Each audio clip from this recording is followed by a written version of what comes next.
क्या हाल चाल?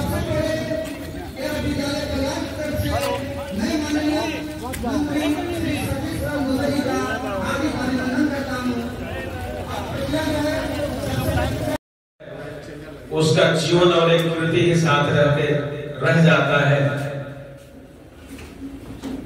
तो अभिनय सिंह के प्रति मेरी काफी सिंपैथी है, श्रद्धा है।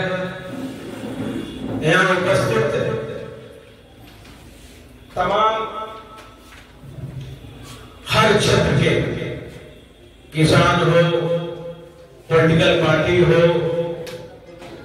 शिक्षा का दुनिया हो, समाज का दुनिया हो, सभी वर्ग के लोग यहाँ बैठे हैं। मैं सभी लोगों को साथ साथ गुरुजन जो शिक्षक गण हैं, मैं उन लोगों को आदर पूर्वक प्रणाम करता हूं, नमस्कार करता हूं। सभी लोग तमाम यहाँ जो बैठे हैं, मैं सबको नमन करता हूं, प्रणाम करता हूं। जो मेरे मित्रवत हैं, छोटे भाई हैं, उनको शुभकामना और आशीर्वाद देता हूं। देखिए, शिक्षक का जीवन जो होता है वो हमेशा कुछ ना कुछ देने वाला होता है। ठीक है, ईश्वर ने आपको जन्म दिया है, इस दुनिया में आप अच्छा कर रहे हैं, तो जीवन को जीने के लिए धन की जरूरत सबको पड़ती है। ठीक है, इसके एवज में गवर्नमेंट आपको पेमेंट देती है।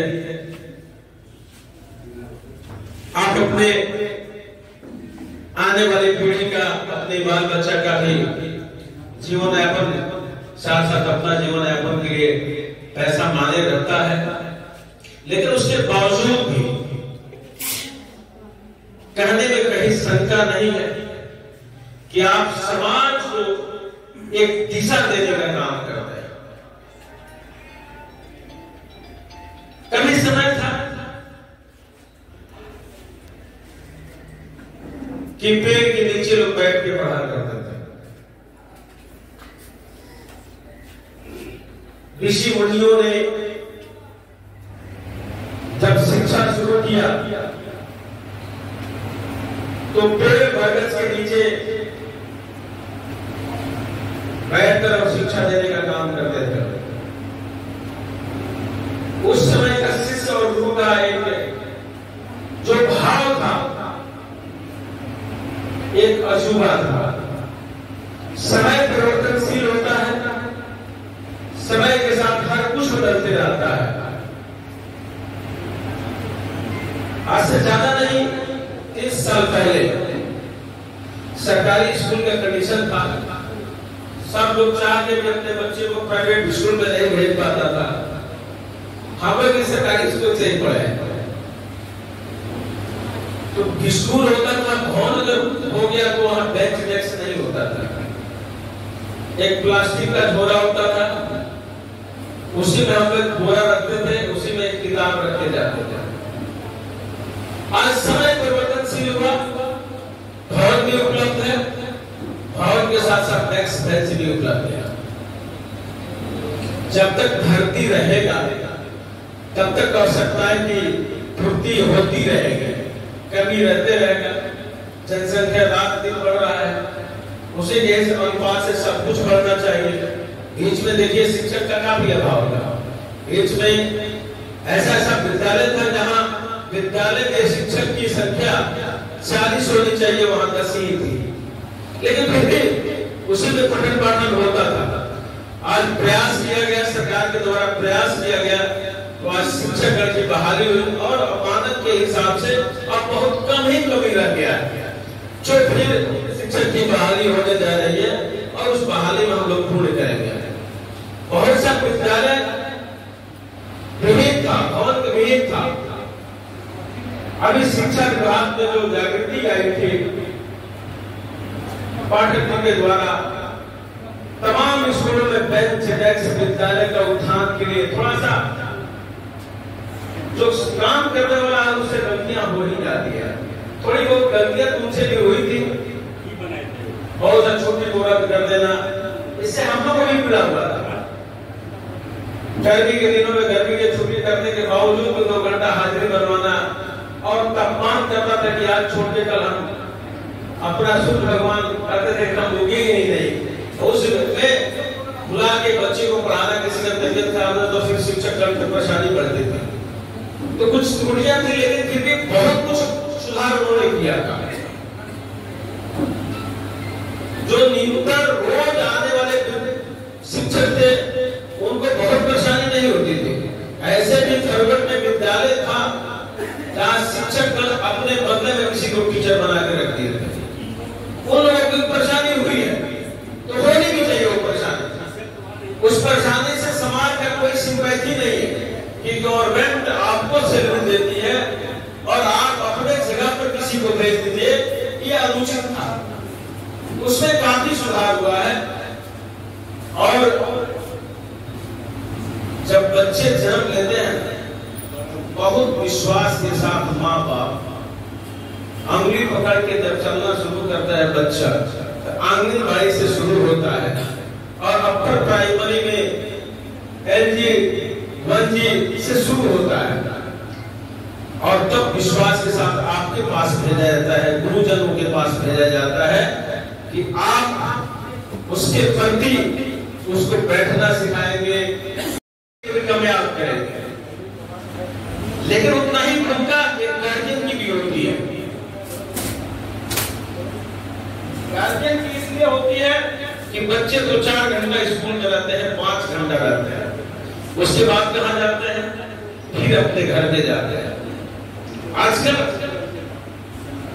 सब कुछ है, आपके पास भी अर्थ भी है, संसाधन भी है, लेकिन बच्चों को समय देने का समय आपके पास नहीं है। हम गार्जियन हैं, हम अपने बच्चे के पिता हैं, माता हैं। हम बच्चे के प्रति अगर समर्पण की भावना नहीं दिखाएंगे तो फिर केवल स्कूल की पढ़ाई से अपने बच्चे नहीं पढ़ने वाले हैं। अगर स्कूल से जाते हैं तो माँ को अपनी जिम्मेदारी बनती है कि बेटा को ढंग से, जिस ढंग से स्कूल गए हो, कोई दिक्कत तो नहीं हुआ तुमको, सब बात करने के बाद उसको भोजन करा के 2 घंटा आराम करा के तुमको होमवर्क क्या मिला है। केवल टाइल लगाने से विद्यालय की पठन पाठन नहीं होगी। आप देखें ना, रिक्शा चालक के बेटा भी IAS बनता है। रिक्शा चालक का बेटा जिसके पांव में जूते नहीं होता है, अगर होता भी है तो कहीं से मांग के ला के देता है, उसका बेटा भी इस भारत में UPSC कंप्लीट करता है, IAS और IPS बनता है। तो कोर्स जरूरी है, टाइम जरूरी नहीं है क्या? कोर्ट जरूरी है, कोर्ट भी जरूरी है, टाइम भी जरूरी है, एक समय भी है। जब बच्चा आपका मैट्रिक पास कर जाए, अगर वो इंजीनियरिंग कर रहा है, अगर ग्रेजुएशन कर रहा है, टीचिंग लाइन में गया, प्रोफेसर के लाइन में गया, इंजीनियर बना, साइंटिस्ट बना, उस समय कोर्ट टाइम की जरूरत पड़ती है। आप विदेश में नहीं है, अभी आपको बहुत डेवलप करना है और डेवलप करने में समय लगेगा। आपके पूर्व में, जो मोदी जी के पूर्व में हो रहा बच्चों के प्रति, स्कूल के प्रति, हिंदुस्तान के कैलिबर के प्रति उतनी सिंपैथी क्लेम नहीं कर पाया जो करनी चाहिए। मैं आपकी जज्बा को समझता हूं।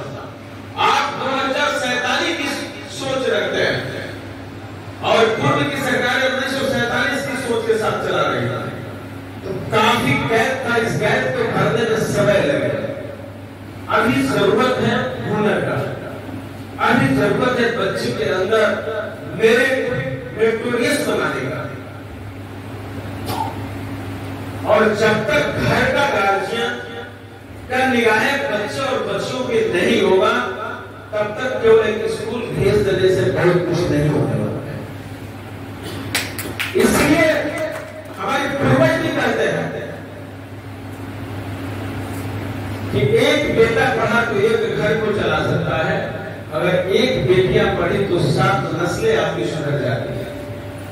इसलिए नारी शक्ति को आप पढ़ाई पर ध्यान दीजिए, क्योंकि घर वही चलाती है। बाहर हम कितना रुपया कमा के लाए, रुपया का संयम करने वाला कौन होता है, घर को सजा कर रखने वाला कौन होता है। ठीक है, आपके साथ पूरी जॉब करती है, लेकिन आप आइएगा तो उनको टाइट खोल के पेट पर लेट जाइएगा, चाय उन्हीं के बनाए हुए लीजिएगा। मैं भी हर परिवार में, हमने एक पारिवारिक जीवन जीते हैं, आप भी जीते हैं। संसार का नियम है, इसी नियम के तहत आपको भी चलना है। इसलिए हम सब लोगों को जिम्मेदारी बनती है। और शिक्षक गण तो गुरु होते ही है। माता पिता के बाद अगर किसी का स्थान होता है, आदरणीय गुरुजन का होता है, शिक्षक का होता है। उसको वो तो हमेशा जीवन में कुछ देने के लिए ही बना है। अब विद्या ही एक ऐसा चीज है कि चाहे कितना हो बात देखिए कभी कम होता नहीं है। आपके धन कर घट जाएगा, आपके पार्टी का रुपया घट जाएगा, आपका सैलरी 1 लाख रुपया का महीना मिलता है, वो महीना दिन जब आएगा ना उसके पहले 10,000 रुपया ड्यूज हो जाएगा, वो घट जाएगा। लेकिन शिक्षा का आदान प्रदान होता है, वो घटता नहीं है, निरंतर उसमें बढ़ोतरी होता है, वृद्धि होता है। और सबसे बड़ी चीज है कि किसी को संवारना है तो 3-4 चीजें उसके अंदर कूट के भरना पड़ेगा। हम किसी का नाम नहीं रखेंगे, हम अपने बहुत मित्रों को देखे हैं। हमारे मित्र IAS IPS भी बने हैं, हमारे मित्र साइंटिस्ट भी बने हैं, हमारे मित्र प्रोफेसर भी बने हैं, डीन भी किसी संस्था के हैं। लेकिन सामाजिक परिवेश भी जरूरी होती है। आजकल होता क्या है कि बच्चे बहुत हाई फाई हो गए, बहुत पढ़ लिए, पीछे मुड़ के देखे नहीं कि मेरे माँ बाप का हालात क्या है। इसकी अक्सर अभाव देखी जा रही है। इसमें शिक्षक का दोष नहीं है, इसमें दोष गार्जियन लोगों का है। क्योंकि जब बच्चा आपका बहुत तेजस्वी हो जाता है, मेधावी हो जाता है, तो आप उसको समाज से काट देते हैं। उसके पिताजी का ममहर कहाँ था, बहनौदा कहाँ है, ममहर कहाँ है, आपके दादाजी का शादी, ये सब कुछ नहीं जानता है। वो अपने माँ बाप को भी अनादर के भाव से देखने लगता है। मैं तो आपके लिए एक बात बता रहा हूँ शिवू जी, एक शिक्षक गण के 3 पुत्र थे। एक LLB करते हुए सरस्वती विद्या मंदिर में टीचर है, केवल विषय से MA उन्होंने किया। और इतने ईमानदार वो शिक्षक थे कि दूर दूर तक साइकिल से जाते थे, और भीड़ भाड़ वाली जगह में साइकिल के नहीं चला पाते थे। उनके 2 बेटे इंजीनियर हो गए। एक तो इंजीनियरिंग कॉलेज के इस समय डीन भी है, और एक इंजीनियर साहब है, 2 लाख से ऊपर का पैकेज महीना का है उनका। मदर मर गई लेकिन घर नहीं आया। एक तो लड़का आया ही नहीं, एक लड़का आया तो केवल सुनाम के दिन आया, और कभी फादर की तरफ पलट के नहीं देखा। पूछता है कि आपने रिटायर किया तो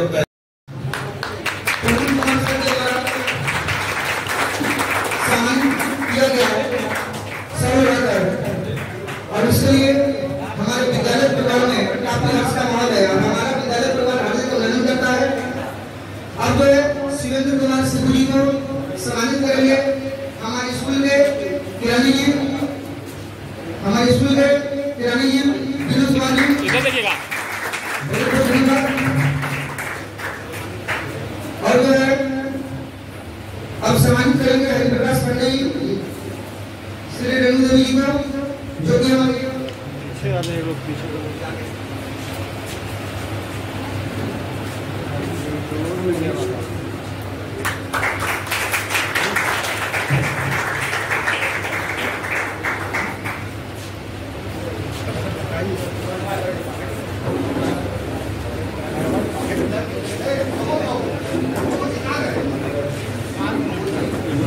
मोहित श्रीवास्तव जी और प्रवीण कुमार जी और प्रभु पंडित जी, आप सभी कृपया